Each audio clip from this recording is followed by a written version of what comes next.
So 2 over 8 times 4 over 6.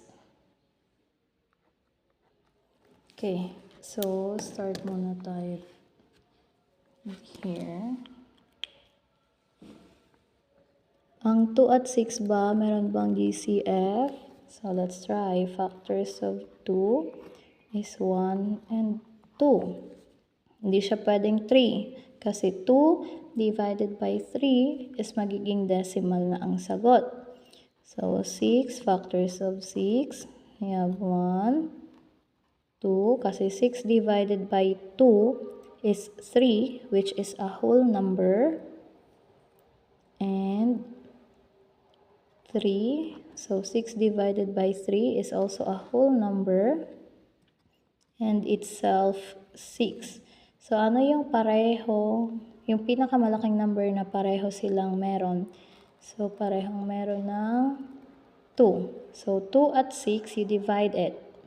Okay, so 2 divided by 2, which is the GCF, is 1.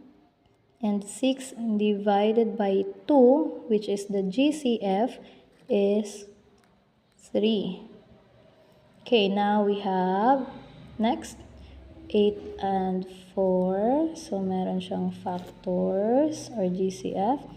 Factors ng 4, 1, 2, 3, pwede ba? Hindi, kasi sa table 3, walang 4.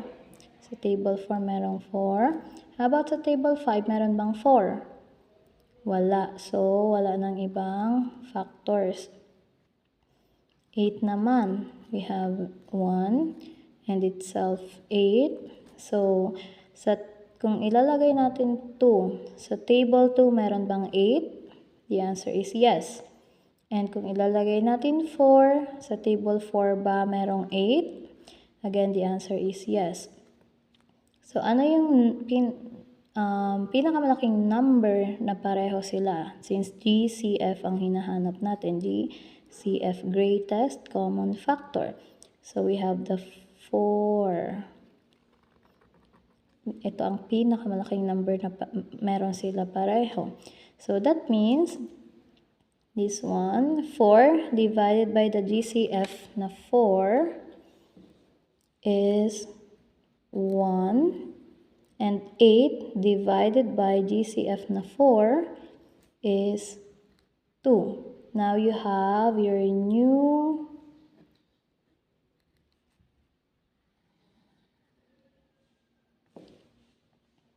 numbers or numerators and denominators. So 1 times 1 equals 1, and 2 times 3 equals 6.